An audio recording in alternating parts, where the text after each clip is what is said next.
اور جب بھی ہم کسی سے قرآن کی حقانیت پہ گفتگو شروع کرتے ہیں تو وہ شروع میں ہی قرآن کے وہ اعتراضات سامنے رکھ دیتے ہیں کہ جی اس وقت کے لوگوں کو بھی تو یہ ریزرویشن تھی کہ یہ پیغمبر خود لکھتا ہے۔ تو انہوں نے الزام بھی لگایا کہ کوئی غلام ہے یا خود لکھتے ہیں یا من گھڑت ہے، اس طرح کی باتیں۔ تو اس کے ساتھ پھر وہ ایک کہانی بھی ریلیٹ کر دیتے ہیں آج کل، میں نے سنا ہے بعض لوگوں کو، وہ کہتے ہیں کہ جی ورقہ بن نوفل ایک مطلب عالم شخص تھا، ان کی وفات ہوئی تو سیدہ جو ہے وہ وارث بن گئی ان کی کتب کی، تو وہ رسول خدا کے گھر میں آ گئی تو وہ بھی تھوڑا ادھر سے بھی لے لیا اور تھوڑا کر کے تو یہ لکھ دیا قرآن۔ تو اس میں سوال استاذ یہ ہے،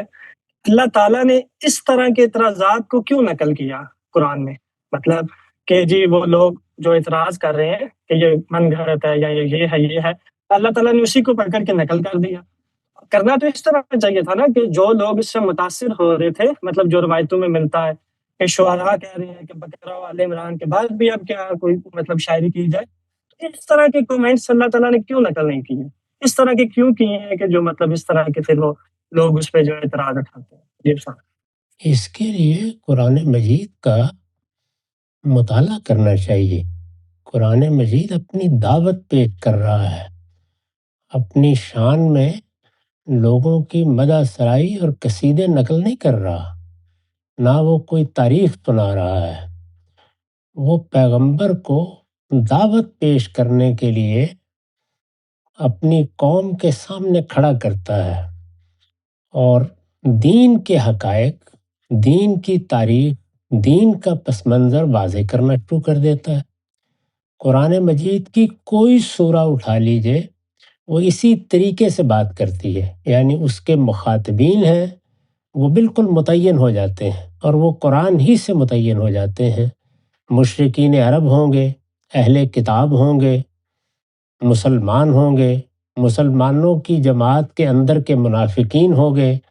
خود پیغمبر یا پیغمبر کے اہل بیت ہوں گے،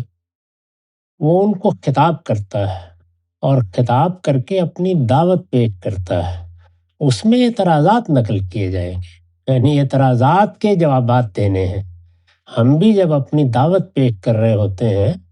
تو یہ چیز تو بڑی پستی کی چیز ہے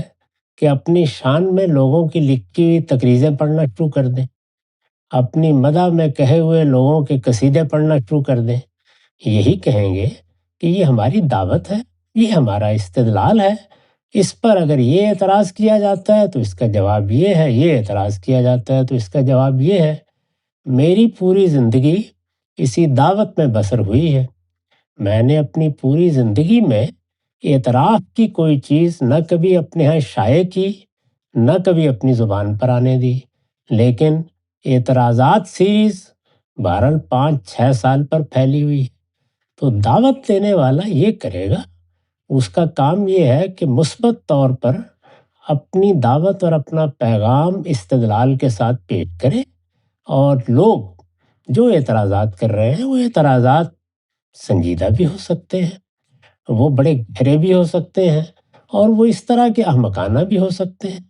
قرآن مجید نے جہاں جہاں یہ اعتراض نقل کیا ہے، یہ دیکھ لیجئے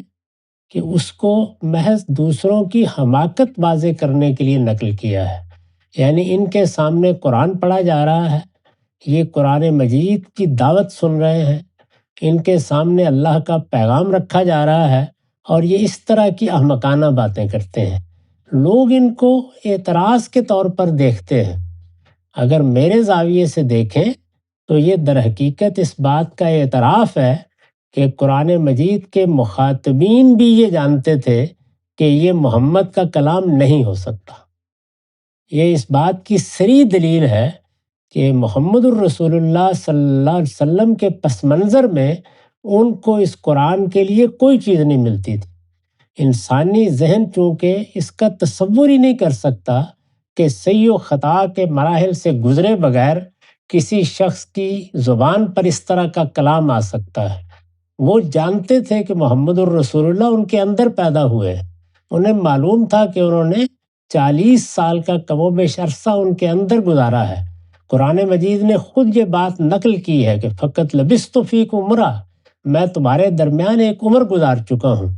اس میں انہوں نے نہ کبھی ایسی کوئی چیز ان کی زبان سے صادر ہوتے دیکھی، نہ اس فصاحت و بلاغت سے کبھی ان کو کوئی خطبہ دیتے دیکھا، نہ کبھی اس طرح کی کوئی آرزو ان کے اندر پنپتی ہوئی دیکھی، نہ کبھی انہیں غیب کا حریص دیکھ کر مراقبہ کرتے ہوئے یا اس طرح کی مشقوں سے گزرتے دیکھا۔ وہ جب اس پس منظر سے بالکل خالی ایک شخص کو دیکھتے ہیں کہ وہ یک بیک اٹھ کے آیا ہے اور یہ کلام اس کی زبان پر جاری ہو گیا ہے، تو انہیں یہی کہنا چاہیے تھا جو انہوں نے کہا کہ یہ تو کوئی چھپا ہوا شخص ہے جو اس کو یہ چیزیں بتا دیتا ہے، اس کے ہاں تو اس کے کوئی آثار ہی نہیں ہے۔ تو یہ تو قرآن مجید کے صراحتاً محمد الرسول اللہ کا کلام نہ ہونے کی دلیل ہے۔ اب رہی یہ بات کہ انسان اس کو